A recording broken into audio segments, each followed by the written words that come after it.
예수의 예수님밖에 없는 사순절 말씀드리려고 이렇게 오셨는데, 우리 기쁜 마음으로 우리 환영의 큰 박수 드릴까요?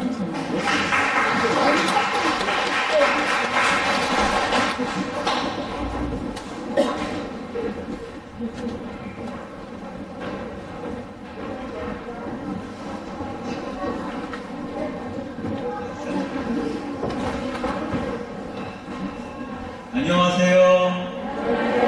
네, 반갑습니다. 한 주간 잘 지내셨어요? 네. 지난주에는 성전 입성까지 얘기했죠. 그죠? 기억나세요? 기억 안 나세요? 기억나요?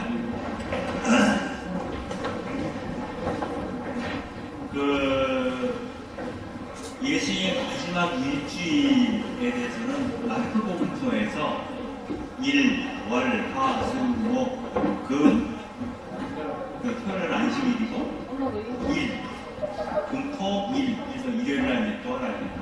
이 일정이잖아요. 요것을 하루하루 기록을 해놓은 복음서는 마르코복음서밖에 없어요. 물론 다른 복음서에서도 예수님의 순환과 죽음에 대한 얘기를 하고 있지만, 마르코복음서의 중에서 이야기를 풀어나가는 거예요.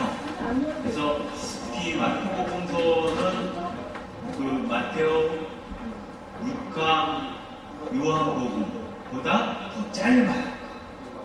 제일 짧은 복음서가 마르코복음서인데, 마르코복음서에서는 예수님의 순환과 죽음을 굉장히 길게 쓰고 있어요. 그러니까 아마도 예수님에게 있어서 굉장히 중요한 목표를 차지하는 것이 순환과 죽음일 거다라고 마르코는 해석했던 것 같아요. 이를테면 그런 거죠. 마르코복음서가 쓰여진 공간이 어딜까 했을 때는 시간 접속을 지난 아무튼 이스라엘 맨 북쪽이 갈릴레아예요. 그리고 그 아래쪽이 사마리아고, 사마리아에서 더 밑을 내려오면 유다 지방이에요. 그리고 유다 지방에서 더 아래를 내려오면 이두메아예요. 그래서 이두메아 아래쪽으로 내려가면 어디로 통할까요? 이집트를 통해요. 길이 이렇게. 근데 남쪽으로 내려올수록 부자들이 많이 살아요. 이를테면 이스라엘에서 가장 좀 있는 분들이 사시는 곳이 유다예요. 유다 땅 어딜까요? 예루살렘이죠. 예루살렘이죠. 예루살렘은 이스라엘의 뭐예요? 수도라고 봐야죠. 네? 그러니까 우리도 돈이 다 어디로 모여요? 홍천 사신 분이 어렵잖아요. 그죠? 돈이 다 수도권으로 몰리잖아요. 아니에요? 네, 수도권으로 몰린단 말이에요. 그렇듯이 이 당시 사회에서도 예루살렘에 부자들이 모여 살았어요. 그리고 북쪽 갈릴레아 쪽에는 이른바 이제 소장농들이 많이 살았어요. 다시 얘기하면 혹시 성지순례 예루살렘 다녀오신 분 계신가요? 예루살렘 인근 빼고 나머지는 다 사막이죠. 그죠? 다 광야예요. 그죠? 아무것도 없어요. 예루살렘 이쪽에 오아시스거든요. 큰 오아시스인데, 예루살렘에서 요르단강 쪽으로 조금 더 가면은 예리코라고 하는 곳이 있어요. 그 예리코라고 하는 것도 오아시스예요. 그리고 기후가 굉장히 좋아요. 그래서 헤로데 대왕이 자기 별장을 어디다 줬다? 예리코에다가 줬어요. 그리고 그 당시에 대사제가 가야파잖아요. 기억하시죠? 가야파의 장인이 한나스예요. 둘 다 대사제였었죠. 한나스가 대사제였다가 그 대권을 사위인 카야파한테 넘겨준 거예요. 그런데 이 한나스 가문이 가장 명문가에 해당돼요. 그래서 이 대사제 보면은 파는 그 제수용 짐승들이 있어요. 소나 양이나 염소나 비둘기. 제달제달되는 이런 게 필요하잖아요. 그죠? 이것들을 예리코의 목장을 갖고 있어가지고 거기서 키워요. 키워서 명절이 되면 예루살렘으로 가져와서 그 순례객들한테 파는 거죠. 그리고 이 예루살렘에 살고 있는 부자들을 보통 그 중에 일부가 이제 산헤드린, 의회 의원, 우리는 막 보면 뭐 국회의원 정도 되겠죠? 그 국회 그 의원들인데 이 사람들 대부분이 부재지주예요. 부재지주라는 건 뭐냐면 자기가 경작하는 땅에 있지 않고 도시에 살면서 소작을 주는 사람. 그죠? 그러면은 이 사람들이 소유한 땅들 대부분 어디 있냐면 갈릴레아에 있어요. 여러분들이 순례 가보시면 알겠지만 아까도 말씀드렸듯이 유다 땅 주변에는 농사 지을 만한 곳이 별로 없어요. 주로 농사를 지을 수 있는 곳은 갈릴레아에 집중되어 있어요. 왜 그럴까요? 네? 갈릴레아에는 뭐가 있어요? 네, 갈릴레아 호수가 있어요. 그러니까 이스라엘과 팔레스타인에는 호수가 두 개가 있어요. 큰 호수가, 하나는 갈릴레아 호수.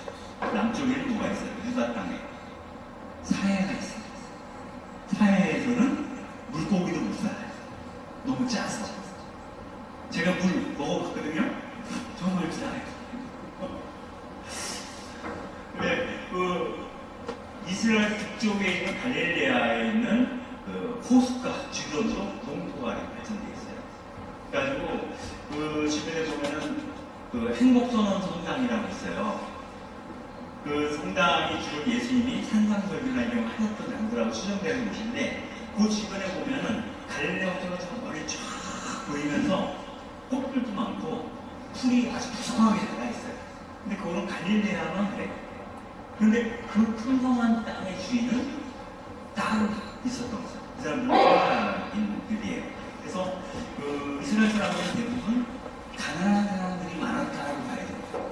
근데 이 마르코 복음서가 바로 북이스라엘, 즉 갈릴레아 지역에서 지어진 복음서가 바로 마르코 복음서예요. 그러니까 이 사람들 마르코 복음서의 저자들은 대부분 가난한 거죠. 사는 게 너무 힘들었어요. 그렇죠? 사람들 좀 제대로 못 받고 살았겠죠. 그러니까 예수님이 뭔가 좋은 일을 하시다가 고통받고 고난에 처하다가 결국 억울하게 돌아가셨잖아요. 근데 예수님의 처지가 어때요? 남의 일 같지 않겠죠. 그죠? 남의 일 같지 않죠. 예수님이 겪은 것은 사실상 갈릴레아에 살고 있는 소장농들이 겪는 삶과 크게 다르지 않았다는 거예요.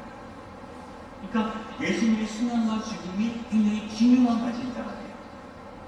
그래서 그 마르코 복음에 따르면 뭐 하루하루 이제 예수의 마지막 일주일을 묘사를 하고 있는데 지난주에는 여러분이 성전 입성에 대해 얘기했어요. 그래서 성전 입성은 2절이에요. 그리고 그날은 성전에 들어가시다가 예수님이 바로 나오세요. 성전에는 이렇게 진득하게 있을 만한 곳이 못 돼요. 왜냐하면 보는 일이 너무 많은 거예요. 그래서 성전에 입성하시고 나서 분위기를 보면 탐색전이라고 하면 미래 한 분과 거사를 치르려면 분위기를 좀 봐야 돼요. 그래서 일요일날 성전에 들어가셔가지고 분위기를 쫙 보고 다시 라자로의 집으로 베타니아에 있는 집으로 돌아가시죠. 그러면서 두 번째 날 다시 성전으로 들어가시죠. 들어가서 그 다음 무슨 일이 벌어지죠? 성전 정화 사건이라고 얘기하는, 즉 그 환전상의 좌례를 들러붙고 제수용 그 가축들을 파는 곳, 여기를 막 난장판을 만들잖아요. 이게 성전 정화 사건이라고 무슨 얘기예요. 이게 두 번째 날, 요일로는 월요일날 발생한 사건이에요. 그런데 예수님이 왜 제일 먼저 성전부터 뒤집어 엎었을까? 예수님이 성전을 뒤집어 엎으면서 뭐라고 말씀하시죠? 아버지께 기도하는 집이 강도의 소굴이 되었구나. 이렇게 얘기해요. 그죠? 그러니까 강도의 소굴이니까 뒤집어 엎은 거예요. 네? 근데 왜 예수님이 강도의 소굴이라고 했을까? 그리스어로는 레스테스라고 부르는데, 강도라는 말이 강도, 도둑 이런 뜻이기도 하고, 역도, 반란군들도 레스테스라고 그랬어요. 상력들도 레스테스라고 그랬어요. 그래서 여러분들 예수님이 돌아가실 때 우도와 자도가 있잖아요. 두 명의 도둑이 옆에 십자가에 달려 있었다라고 얘기했잖아요. 그 성서에서는 도둑이라고 얘기하지만 원어는 그냥 레스티스예요. 그래서 우리는 그 사람들이 이스라엘 민족 해방 운동을 하는 사람들, 독립군들이라고 생각을 해요. 그죠? 그래서 그 중에 하나인 바라빠 같은 경우는 예수 대신 풀어줄 것이나 말 거냐 가지고 얘기를 하잖아요. 그 이유가 거기 있었던 거예요. 그런데 왜 예루살렘 성전을 두고 강도들의 소록이라고 부르는가? 이걸 보면은 그런 거예요. 제사를 지내려면 제수용품을 사서, 즉 가축을 사서 하나님께 봉헌을 해야 돼요. 그런데 거기에는 아까도 말씀드렸듯이 소도 넘쳐서 이제 갖고 올 수 없겠지만 양이나 염소나 비둘기 이런 거 가져올 수도 있어요. 집에서. 그죠? 그래서 집에서 가져올 수도 있지만 집에서 가져온 물건은 예루살렘 성전에서 봉헌을 할 수가 있다고 합니다. 없어요. 이유는 여러 가지예요. 비닐을 잡으려면 얼마나 잡을 수 있어요? 아유, 이 짐승에 똥이 너무 많이 묻었어. 혹은 상처가 있어. 여러 가지 이유를 들어서 거부해, 성전에서. 가지고 온 짐승들. 그럼 당연히 성전 앞마당에서 좌판이 열리는데 거기서 제수용 가축을 사야 돼. 그런데 제수용 가축을 사야 하는데 그 가축을 키우는 곳이 어디 있다고 그랬죠? 예리코에 있다고 그랬잖아요. 근데 그 가축을 키우는 그 주인은 누구예요? 카야파예요. 카야파나 한나스나 이런 사제 가문이. 그죠? 거기서 키우는 거 흠업시켰다고 보통 얘기하면 그거를 사야 되는데, 이를테면 당시 비둘기 한 마리 가격이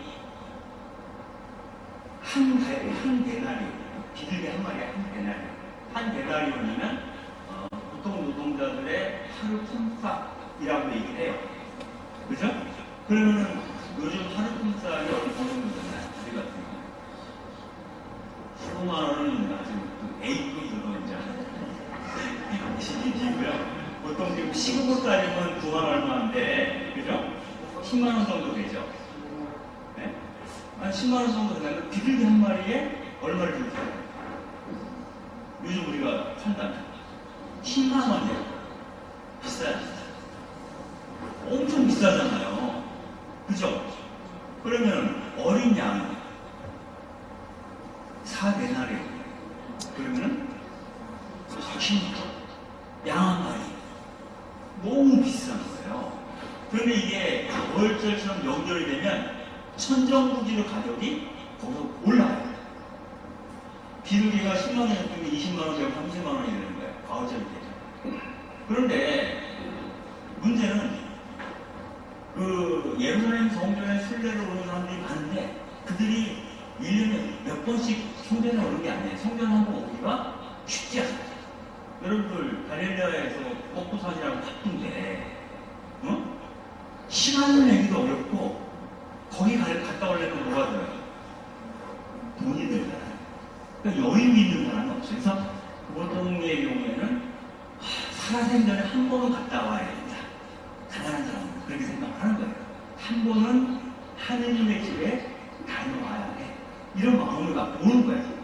그리고 갈릴레아서 먼 곳에서 오는 사람들도 있지만 저쪽 시리아나 혹은 지금의 터키죠.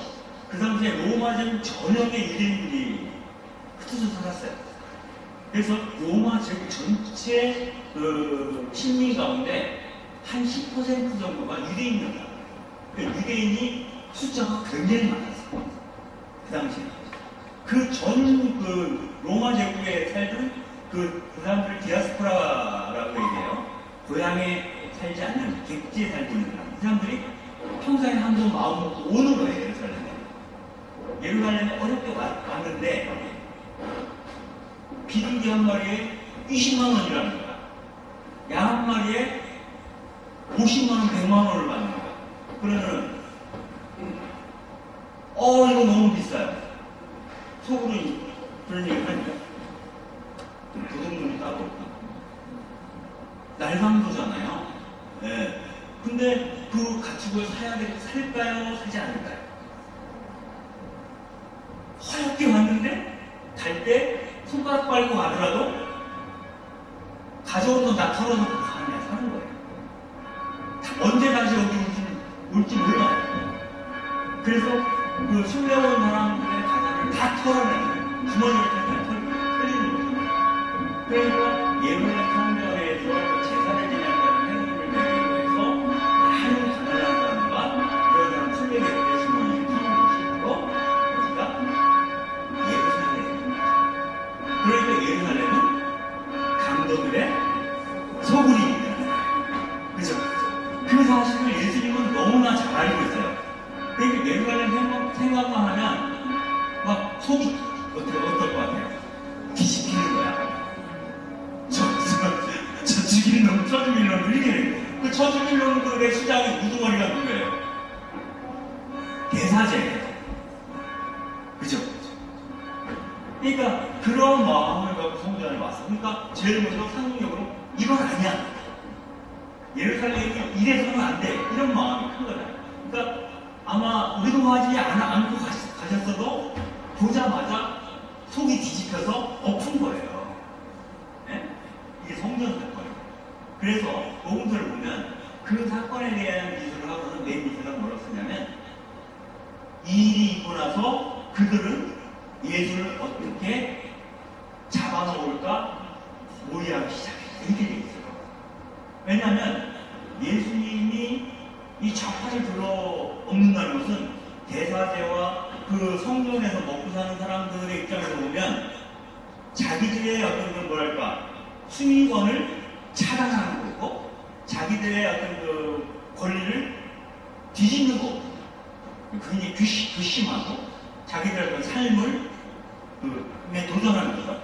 여러분들 그 세례자의 경우는 어떻게 됐죠? 목이 잘려 죽었어요. 근데 그 세례 요한을 죽인 사람은 헤로데 안티파스예요. 헤로데 안티파스는 갈릴레아를 다스리는 군공왕 영주예요. 갈릴레아를 다스리는 영주인데 그 정작 세례자 요한은 그 헤로디아와 헤로데 안티파스의 불륜을 문제 삼았다가 목이 잘려 죽었지만 정작 세례자 요한을 가장 미워한 사람은 예루살렘 성전에 살고 있는 사람들이에요. 예루살렘 성전에서 대사제를 중심으로 한 사람들이 요한을 너무 싫어했어요. 왜 싫어했냐면 요한 세례자 요한은 되게 영리한 분이에요. 그래가지고 예루살렘을 안 들어오시고 예루살렘 동쪽으로 가다 보면 예리코가 있고 거기서 조금만 더 동쪽으로 가면 요르단 강이 있어요.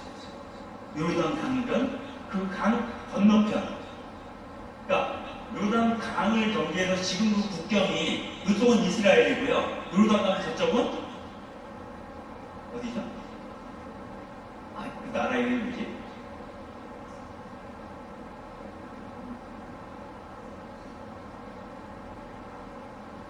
이스라엘 저편지를 있는 나라. 세례터를 가려면 거기를 거쳐서 글로 넘어가야 돼요. 근데 아무튼 그 경계가 있어요. 그 요르단강 이쪽으로를 페레아 지역이라고 불러요. 페레아 지역인데 이 페레아 지역과 갈릴레아의 영주가 헤로데 안티파스였어요. 그래서 헤로데 안티파스만 요한을 죽일 수 있었어요. 그런데 이 성전 세력들은 여기는 그 자기들의 어떤 그 지배력이 요르단강 건너편까지는 미치지가 않아요. 그러니까 요한을 잡지 못했어요. 근데 요한이 거기서 했던 일이 뭐냐면 뭐였죠? 세례를 주는 거예요. 세례를 주는데 세례를 받으면 죄가 용서가 된다는 거예요. 근데 예전에는 군중들이 생각하는 거예요. 예전에는 죄의 사함을 받기 위해서 어디로 가야 돼요? 예루살렘 성전으로 가야 돼요.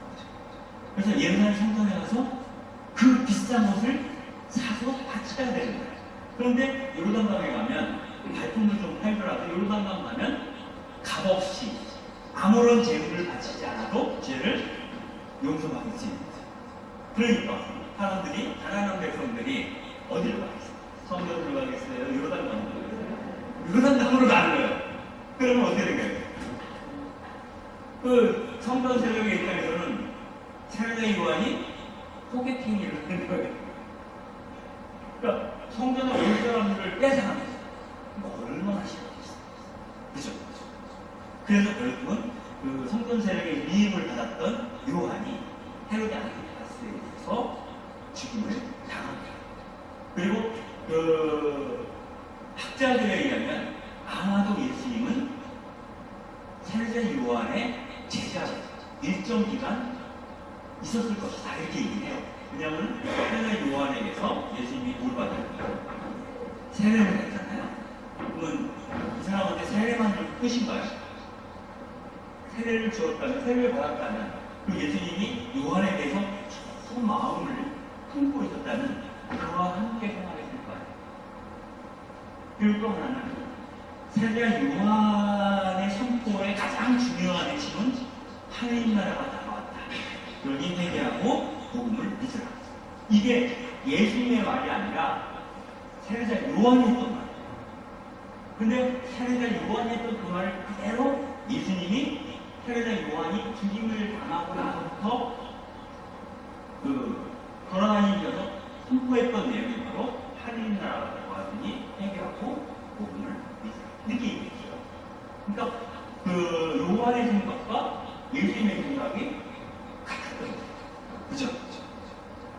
그러니까 요한을 미워했던 사람이 당연히 예수님을 비호할 수밖에 없었고, 요한이 요르단강에서 세례를 했던 이유는 성전이 썩었기 때문이에요.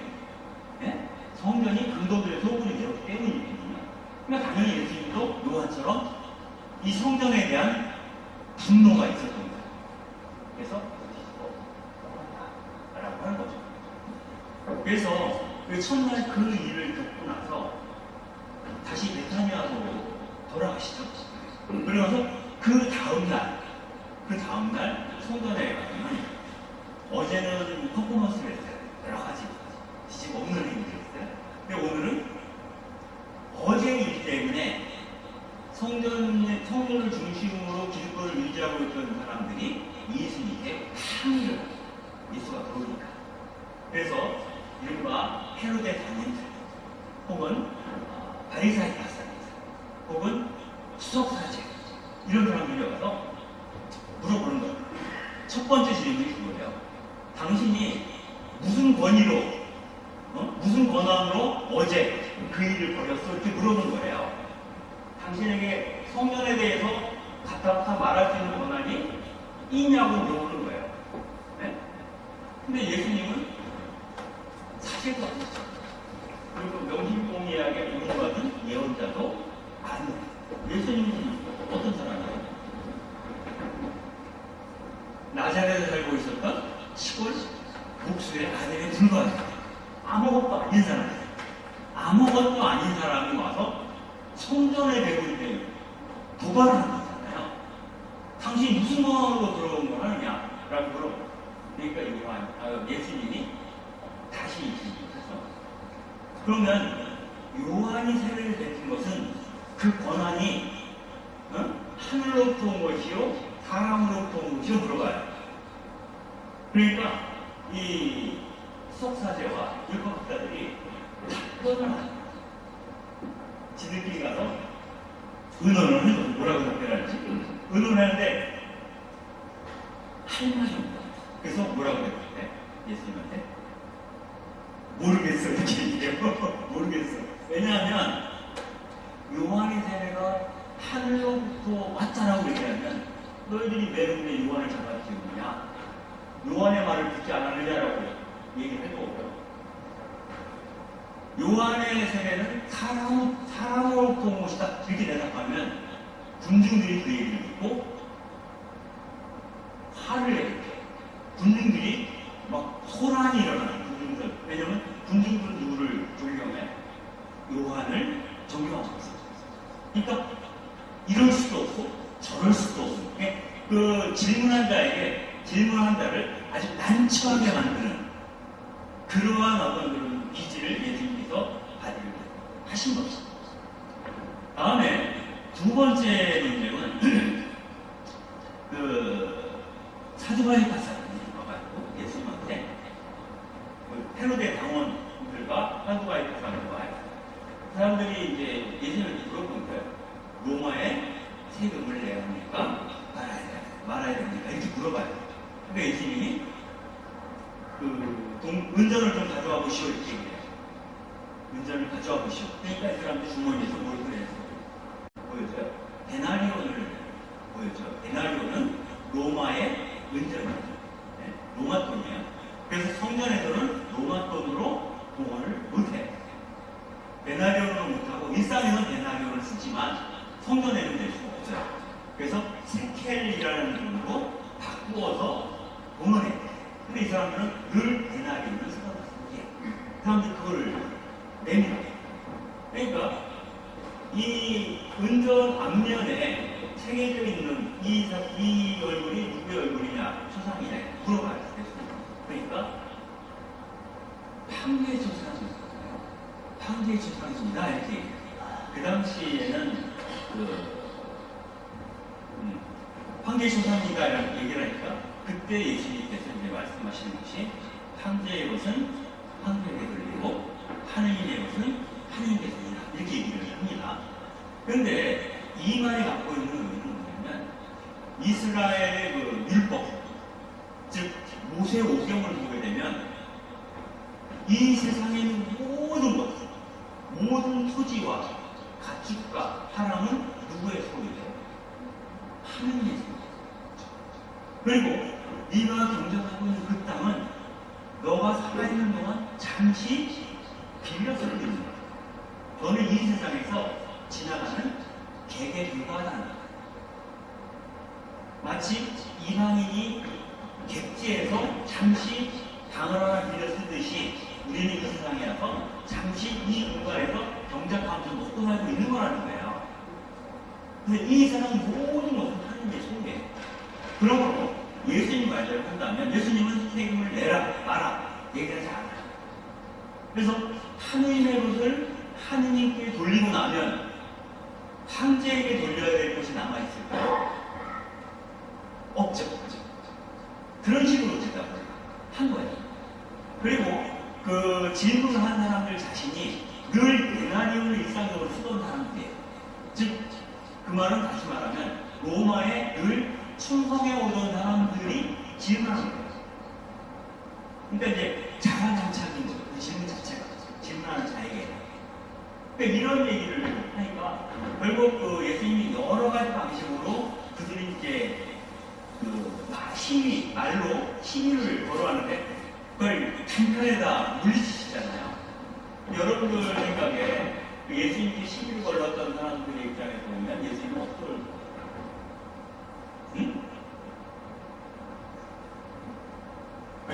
보통 이제 한 번 정도는 저지기를 해야 되거든요.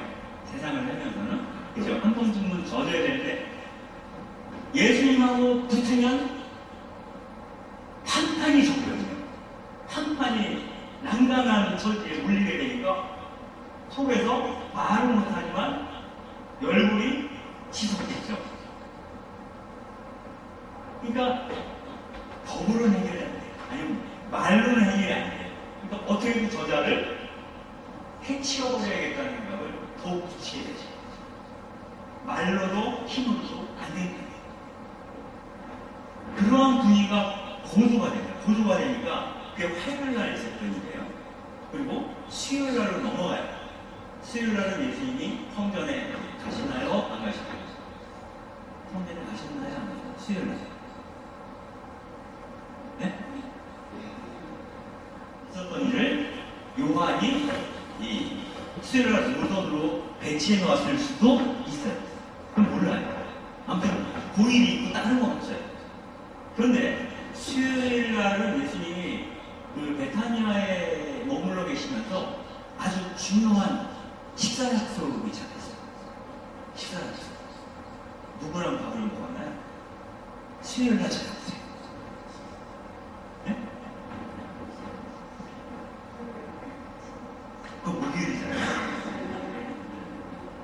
우리는 예수님과 밥 먹었다고 얘기하면 최후의 만찬 생각하는데 최후의 만찬은 사실 밥 먹었다고 말하기가 힘들어요.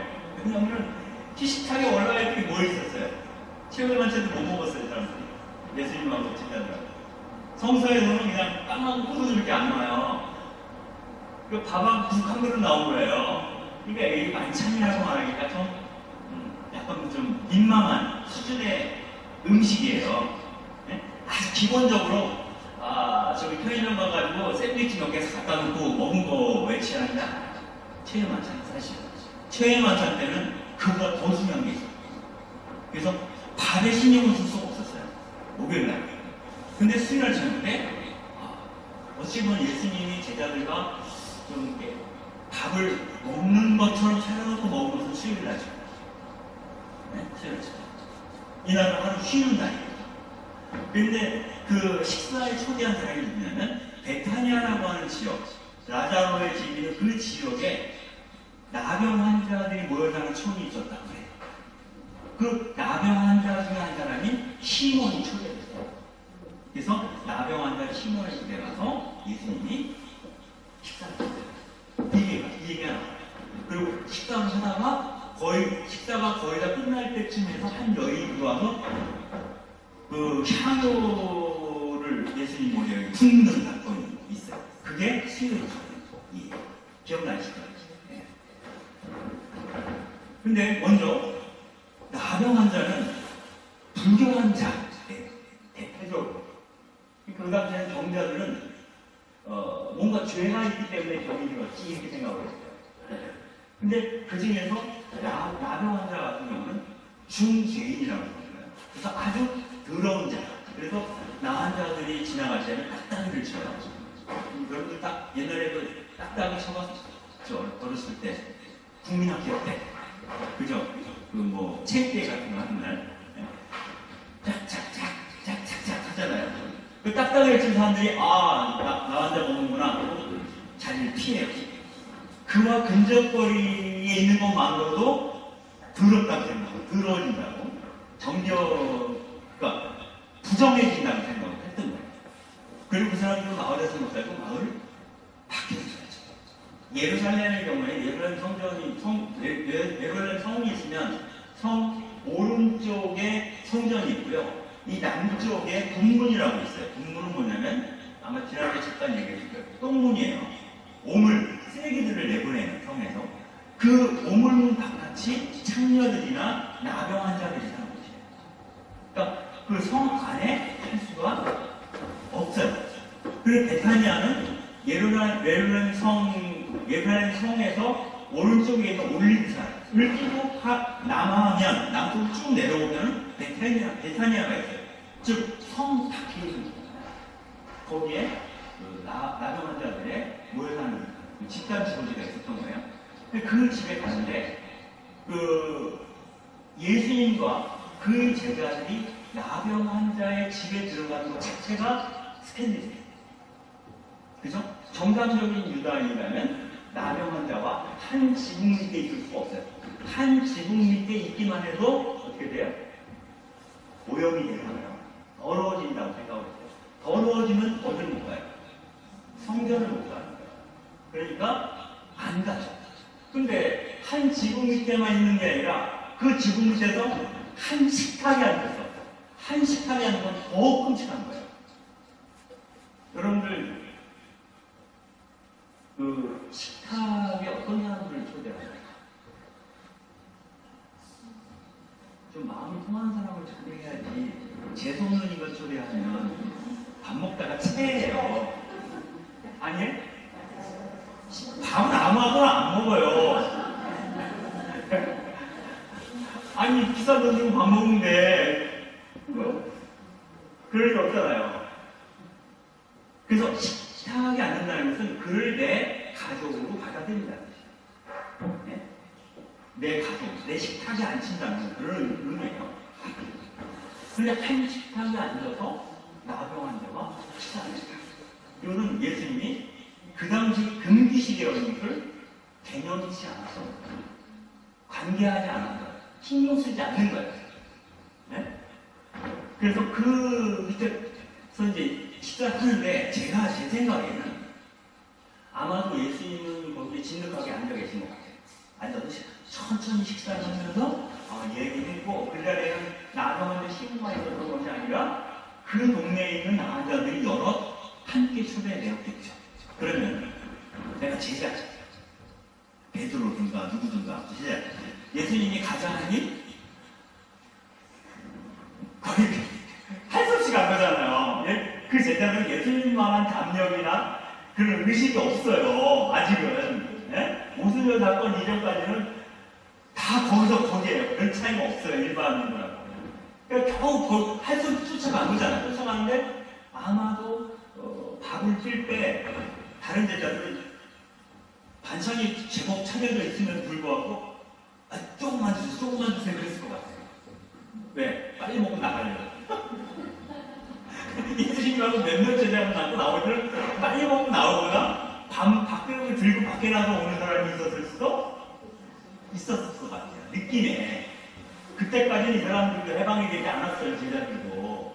이 마음이 스승이 하자니까 하긴 하지만 아마 그랬을 것으로 생각이 되는. 아무튼 그 집에 머무면서 밥을 먹고 거기다 먹는데 거기다 이제 마무리가 돼가는 과정에서 한 여인이 나르도 향을 들고 들어와요. 나르도 향을 들고 들어오는데 그 나르도 향이가 얼마짜리인지 알아요?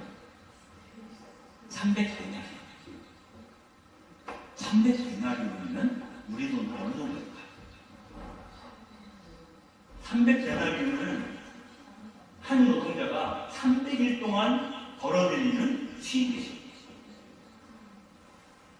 2, 3천이죠. 엄청 비싸요. 뭐냐면 나르도 향에는 히말라야 산맥에서만 지어졌어요. 그래서 실크로드 아무튼 내가 막 낙하 끌고 와가지고 하는 거예요. 수입된 거예요. 이걸 보통 사람들은 쓸 수가 없어요. 그 향이 너무 고가의 향이기 때문에. 그래서 아마도 제 추정에는 만약 그게 사실이라면 그리고 다른 보험자에서 모두가 다 304년짜리 나르도 향료라고 얘기하니 사실인 것 같아요. 그렇다면 누굴까? 아니면 그 향유를 부은 여인이 누굴까? 짐작하게 되잖아요. 제 생각에는 그 정도 마음을 낼 수 있는 사람이라면 예수님하고 꽤 친분이 있는 사람인 것 같아요. 그렇지 않겠어요? 안 그러면 그 예수님이 흠모하지 않는다면 그런 걸로 단박에 깨뜨려서 있겠어요? 어렵잖아요. 생각해보니 그 지역에 살던 사람이 누구예요? 라자로와 마르타와 마리아고 예수님 일행이 예루살렘 쪽으로 오시면 늘 그 집에 머물렀어요. 예수님만 그런 게 아니라 그 제자들도 같이 머물렀어요. 그렇다면 라자로의 집에는 방이 많았다는 거예요. 방이 많았다는 것은 뭐예요? 엄청 부자라는 거예요. 그죠? 그리고 그 남매들 가운데 유독 예수님을 흠모하는 사람이 있었어요. 누구죠? 마리아예요. 동생 마리아. 그냥 예수님 얼굴만 쳐다보고 있어도 그런 거잖아요. 어? 손이 이래 안 잡히는 거잖아요. 마르타가 막 투정하죠. 그죠? 아마 그 여인은 마리아였을 거고 아마도 혼수용으로 비치해 놨던 향을 가질 수 있다. 그리고 이미 그 라자로의 그 남매 이 사람들은 예수님의 운명이 어떻게 될지를 예상할 수 있어요. 이미 그 분위기 자체가 그런 분위기예요. 거의 제 생각에 볼 때는 거의 목숨 걸고 뭔가 고난을 치러야 되는 상황인 거잖아요. 그러니까 마지막이 될 수도 있다고 생각하면 뭐든지 할 수 있지 않겠어요? 내가 한번 흑마시키는 분이 식사를 시키는데 오늘 밤이 지나고 나면 이분이 어떻게 될지 몰라. 죽을지도 몰라. 그 자들한테 부탁하고. 그러면 내가 해줄 수 있는 것 중에 가장 귀한 걸 주고 싶지 않겠어요? 여기서 또 가격을 따지겠어요. 그래서 옥합을 확 치워가지고 예수님이 여기에 확 넣어버린 거야. 그죠? 그런데 다른 기자들은 그걸 보고 뭐라고 해요? 그걸 팔아서 뭐 가난한 사람들에게 나눠주면 어쩌고저쩌고 얘기해요. 그죠? 가난한 사람은 또 어쩌고 팔고 어쩌고저쩌고 두 번째 문제인 거야. 마리아 입장에서는. 그건 나중 문제인 거야. 당장 이분 언제 뵐지 모른다고 생각되면 제일 귀한 걸 주고 싶은 거죠. 그 마음을 누가 알아요? 예수님이 아는 거죠. 그러니까 뭐라고 하지 마라. 다 나를 위해서 이가 기름을 주는 거다. 가난한 자는 언제든 너희 함께 있을 것이다. 이런 얘기를 해요. 그죠? 그러니까 예수님의 심정도 이해가 돼요. 마리아의 심정도 이해가 돼요. 근데 더 중요한 것은 예수님의 머리에 기름을 누가 부었느냐가 되게 중요한 이유가 있어요. 기름을 붓는다는 게 뭐예요? 여러분, 그리스도라는 말의 뜻이 뭐죠? 그리스도. 기름 부음을 받은 자. 이런 뜻이잖아요. 어떤 사람들이 기름 부음을 받아요? 왕이나 대사제나 이런 사람들만 기름 부음을 받는 거예요. 여러분들은 언제 받아요? 견진 때 기름 부음. 세례 때는 불세례 받고 견진 때는 기름 세례 받잖아요. 맞죠? 네. 여러분들이 견지를 받을 때 예수님처럼 그리스도처럼 살라는 의미예요. 견지를 받는다는 거. 이제 나는 어엿한 어른 그리스도인이 되는 거예요. 견질 때. 네? 그래서 기름 부음을 받는 거예요. 너 이제부터 예수님처럼 왕다운 존재야. 너 예수님처럼 사제처럼 살아야 돼. 우리 모든 성신들도 옥선 사제직을 수행해야 된다라고 얘기하잖아요. 그래서 왕다운 존재임을 확증해주는 게 견진농사예요. 이때 기름 부음을 받아요. 우리도. 그래서 그렇다면 기름 부음을 누가 줘요? 우리 신님도 사제가 될 때 기름 부음을 받으셨어요. 그때 기름을 누가 바르셨을까요? 주변이 말이에요. 그죠? 저 교육국가장이라든가 사무장님 오셔가지고 사제 머리에 기름을 바르지 않아. 그러니까 그 사회에서 권위 있다라고 공인된 사람이 기름을 부어주는 거죠. 그죠? 그래서 기름을 붓는 자는, 기름 부음을 받는 자에게 당신은 이제부터 왕이 우리들의, 당신은 이제부터 우리들의 사제요라고 확인해 주는 거거든요. 근데 예수님에게 기름을 부으면서 당신은 우리의 왕이요, 당신은 우리의 사제요, 당신은 우리의 그리스도입니다라고 확신해 준 사람이 누구냐? 공개해서 예수님 머리에 기름을 부어준 사람이 누가 있어요? 딱 한 사람밖에 없어요. 오늘 복음에 따르면 마리아밖에 없어요. 그렇다면 예수님이 그리스도임을 확증해 준 사람이 어린 소녀입니다. 어린 소녀. 그 사회에 권위 있는 사람이 아니에요. 회장장도 아니에요. 그죠? 그건 뭐냐면 그리스도를 그리스도이게 하는 것은 그 시대에 가난한 사람들이다. 소녀라고 하는 것은 그 사회에서 주변국 인생이에요. 그러니까 비록 살림은 비례수나 여성이라는 위치 자체가 사회의 주변국 인생이죠. 그리고 나이가 아직 어리다. 그래서 보통 그 권력이나 어떤 권위를 갖고 있지 않은, 그래서 그 사회에서 주변에 연방에 모여있는 그러한 사람들에 의해서 인정받아야만 우리는 그리스도라고 말할 수 있다. 그걸 우리가 알 수 있는 것 중에 하나가 예수님께서 사생활을 끝내시고 공생활을 처음 시작하실 때 나자렛의 회당에 가서 이사야서를 읽으세요. 그러면서 공생활을 처음 시작하셨죠, 예수님이. 그때 이사야서를 읽는데 그 내용이 뭐냐면 주님의 영이 내게 내리어 가난한 사람들에게 기쁜 소식을 주는 거죠. 이렇게 시작해요. 그 첫 비절 기억나시죠? 기억 안 나요? 기억 안 나세요? 나시죠? 주님의 영이 내게 내리어 가난이들에게 기쁜 소식을 전하는 게 이게 이제 예수님의 사명이에요. 가난한 자들에게 기쁜 소식을 전하러 오신 분이기 때문에 이 사람이 그리스도임을, 왕임을 인정해 주는 사람 역시 그 가난한 사람, 그 가난한 사람들의 상징이 바로 마리아라는 한 소녀입니다. 이것은 기존의 상징을 완전히 없는 거예요. 건의가 위로 펴는 게 아니라 바닥으로 펴는 거예요. 무슨 말씀인지 아시겠죠? 그래서 그 향유 부은 너희는 그렇게 간단한 얘기가 아니에요. 왜 하필이면 우리 사회에서 보통 기름은 남자들이 부어줘요. 다 남자예요. 기름 부어주는 거야. 여자는 그렇지 않아요. 그럴 권한이 없다고 생각해요. 근데 모험에서는 여인이 와서 그렇게 가장 그 풍성한 식사를 하던 날에 예수님은 기름 부음을 하는 돌아가시기 직전.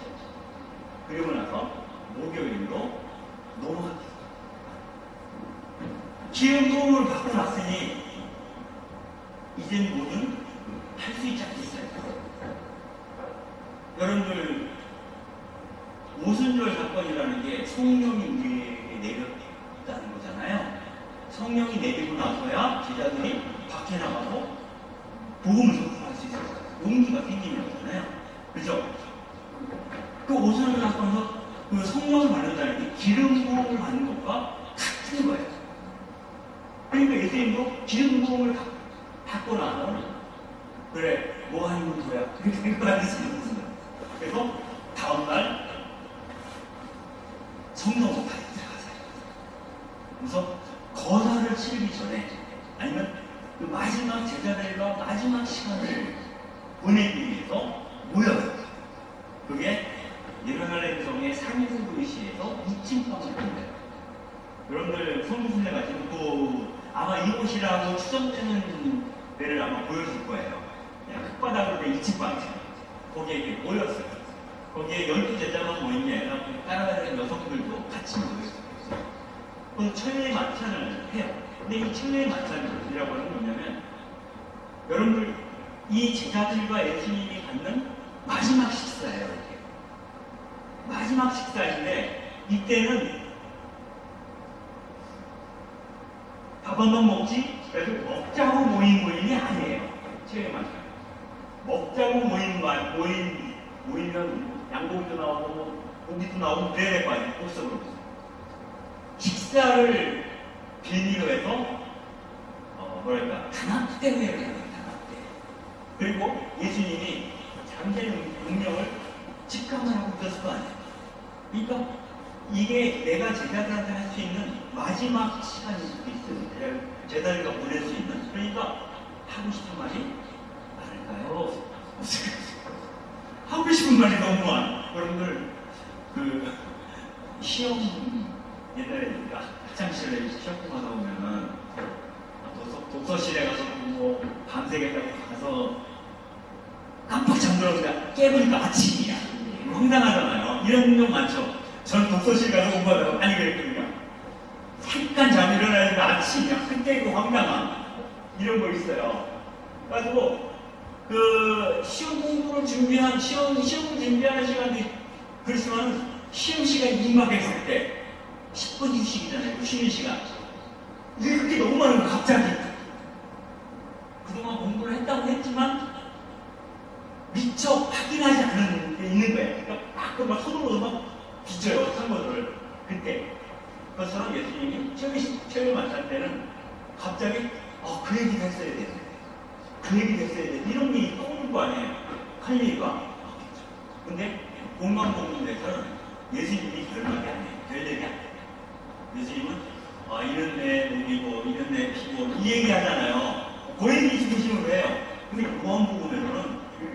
예수님이 고별사라고 불러요. 고별사. 예수님이 처음에 만날 때 엄청 길게 얘기해요. 예수님이 무지무지 할 말이 많았다. 라고 요한복음서는 이야기하는 거죠. 네? 그게 책임이죠. 예. 그래서 아마도 저는 말을 많이 했을 것 같은데 더 중요한 건 말을 예수님이 한 하시잖아요. 제자들이 다 들어요. 듣긴 들었는데 무슨 말인지 이해를 못해. 그건 나중에 이해하겠네요. 그 당시에는 이해를 못해. 그러니까 많은 좋은 얘기를 아무리 해줘봐야 사실은 그 당시 소용이 없어요. 네? 기억이 안 나요. 돌아서면. 여러분들 안 그러세요? 여러분 돌아서면 기억 안 나잖아요. 그러니까 아주 인상적인 뭔가를 보여줘야 돼요. 단 한마디. 아니면 어떤 액션. 그것만 기억하는 거예요, 사람들은. 그 세세한 얘기는 기억이 안 나. 그러니까 이 공간복음서는, 그래서 요한복음서에서는, 그렇게 얘기해요.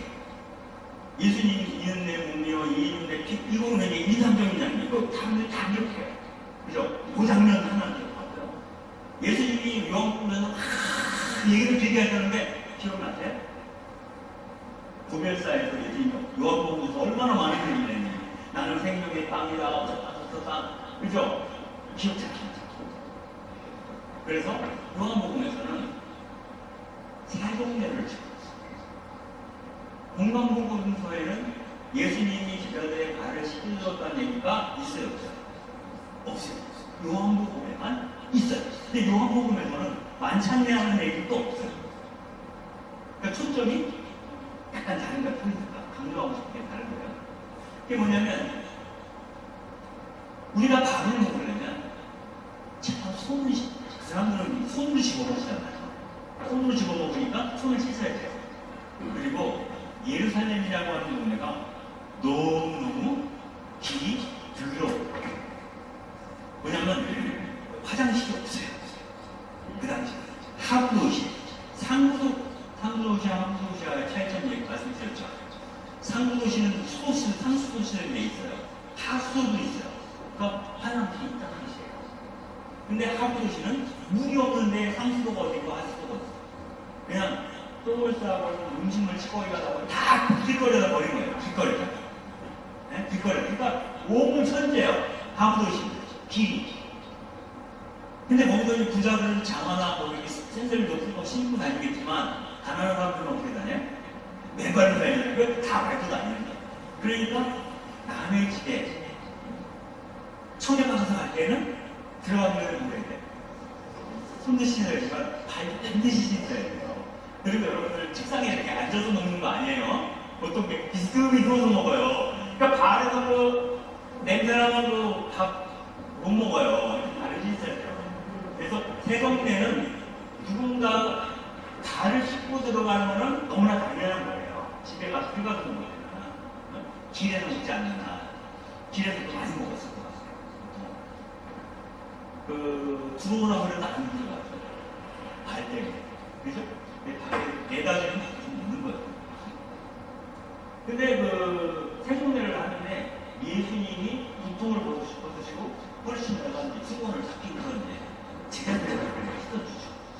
그런데 베드로 특히 이 사람이 이거 막 놀래요 너무. 그래가지고 내 발은 절대 씻을 수 없다고 얘기를 해요. 그죠? 그래요. 그죠? 그러니까 예수님이 내가 너 발을 씻어주지 않으면 너는 앞으로 나랑 상관이 없느냐 이렇게 얘기를 해버려요. 그러니까 머리 끝에도 발까지 다시 놔야 베드로가 참 단순해요 사람이. 아니 발로 속하다 이렇게 얘기를 예수님이 달래잖아요. 그죠? 네? 근데 왜 베드로가 그렇게까지 한사코 거부를 했을까? 그건 뭐냐면 어떤 유대인도 다른 유대인의 발을 써주면 안 된다는 게 율법이에요. 유대인은 다른 유대인의 발을 쓰면 안 돼요. 왜? 발은 아무리 씻어도 정결해지지가 않잖아요. 너무 더러워서 세상이. 네? 발, 손을 씻으면 돼요. 손을 씻으면 되니까 발은 씻어도 정결해지지가 않아요. 손이. 그래서 유대인들은 율법적으로 다른 유대인의 발을 씻어주지 못하게 돼 있어요. 그런데 그럼 그 시대에 종은 내가 노예예요. 종이에요. 그럼 종은 주인의 발을 씻어줄 수 있었을까요? 그 종이 유대인이라면 유대인 중에서 종이 있겠죠? 그 종도 율법의 저촉을 받기 때문에 주인은 유대인 종에게 발을 씻으라고 명령해서는 안 되고, 네? 종인 유대인 종도 종이나 해도 주인의 발을 씻으면 안 되도록 되어 있어요. 그죠? 그러면 그 주인의 발을 씻을 수 있는 사람은 이방인 노예밖에 없습니다. 이방인들만 율법에 적용을 하지 않잖아요. 그래서 예수님이 제자들의 발을 씻어줬던 사건은 단순하게 스승이 제자들의 발을 씻어줬던 성김의 리더십이야, 이렇게 생각하시면 안 돼요. 그런 측면이 있어요. 분명히 스승이 제자들의 발을 씻어주니 제자들이 민망해서 발을 뺐을 수도 있다 라고 생각하시지만, 그걸 넘어서 뭐냐면 예수님은 스스로 이방인 노예의 처지로 내려가서 그 당시 사회에서 유대인들이 가장 혐오하는 사람이 이방인이에요. 그리고 이방인 중에서도 가장 혐오하는 사람이 노예예요. 그러니까 그 당시 유대 사회에서 가장 밑바닥, 더 이상 내려갈 수 없는 짐승이 아니라면, 그 밑에 짐승이 있겠죠. 짐승이 아니라면 인간들 가운데 가장 밑바닥에 있는 존재가 바로 가장 멸시받는 이방인 노예였어요. 그런데 예수님이 이방인 노예가 되어서 제자들을 씻었습니다. 그러면 어떻게? 내가 너희에게 해준 것처럼 너희도 가서 그렇게 하라, 이렇게 얘기를 하잖아요. 내가 이 세상을 완전히 밑바닥까지 내려가서 이 세상을 섬겼듯이 너희도 내 제자라면 그렇게 살라고 얘기하는 거예요. 그죠? 자신 있으세요? 되게 어려운 질문이에요. 쉽지 않죠. 그러니까 이 세상에 그리스도인들의 예수의 제자됨을 사는 사람들의 성김을 받지 못할 만큼 부적합한 사람은 하나도 없다. 이런 생각을 하다 보니까 원수도 사랑하는 얘기가 그래서 나오는 거예요. 원수라 해도, 왼수 같은 놈이라 해도 내가 섬겨야 된다는 거예요. 그를 위해서 기도하는 거예요. 그 얘기가 가능하게 그런 거예요. 그래서 우리가 이 세상과 인간, 또 이웃들을 어떤 방식으로 살 것인가에 대해서 예수님이 아주 어찌 보면 극단적인 표현을 하시는 거예요. 그래서 이 세종의 사건은 그 성만찬하고 바로 직결돼요. 이렇게 하면 그런 거예요.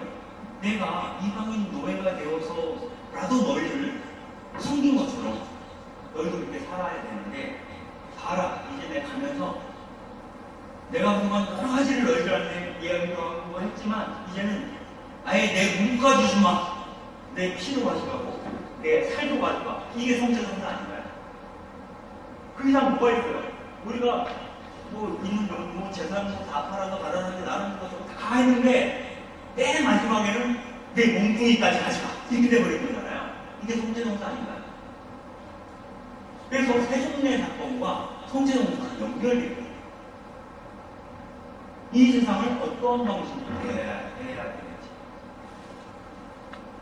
그래서 내가 누군가로부터 존중받고, 그것도 되게 중요하죠. 중요하지만 내가 정말 존중받는 만큼 충분히 다른 사람들을 섬기고 존중해줘야 된다라고 합니다. 이런 것이 그 당시에 기득권 세력들에게는 말이 안 되는 소리였던 거예요.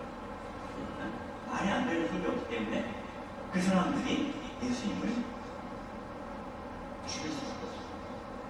그러니까 이런 예수님과 급진주의자, 그러니까 그 생각이 뿌리에 닿아 있다는 거예요. 왜 예수님이 이방인 종의 소리까지 내려가서 그들을 섬기라고 얘기했어요? 그들, 이 세상 누구라도 아무리 하찮은 인간이라도 다 하느님께서 지으신 거예요. 그리고 하느님께서는 이 사람들 안에는 하느님의 지문이 묻어 있어요. 근데 하느님께서 주문을 만드셨잖아요, 여러분들. 만들 때 하느님의 지문이 여러분 몸 구석구석에 묻어 있어요. 그래서 여러분 중에 한 사람을 해하거나 욕하거나 침을 뱉으면 하느님께 욕하고 때리고 침을 뱉는 것과 다르지 않다라고. 그가 아무리 나쁜 짓을 했어도 이러한 태도로 세상을 바라봐야 하니 우리가 바라는 그 하나님 나라가 온다 이런 것을 마지막 순간에 온몸으로 예수님이 새동네와 성태동산 성만산에서부터 보여주셨다. 고생을 하시면서 나무일주일 보내시고요. 다음 시간에는 굳이 죽을 필요가 있었을까요, 예수님이?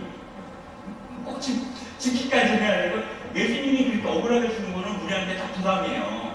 그냥 우리도 억울하게 죽을 수 있다는 뜻이기 때문에.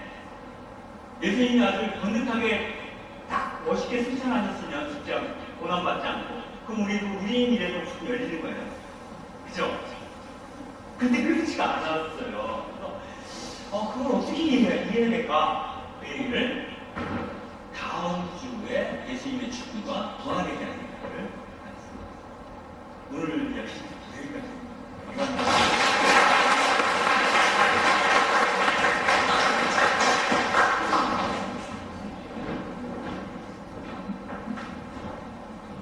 그래, 우리 스피드 강사님, 우리 저희들로 하여금 예수님과 함께 걷는 자순절을 확실히 그렇게 될 수 있도록 인도해 주셨는데 감사합니다.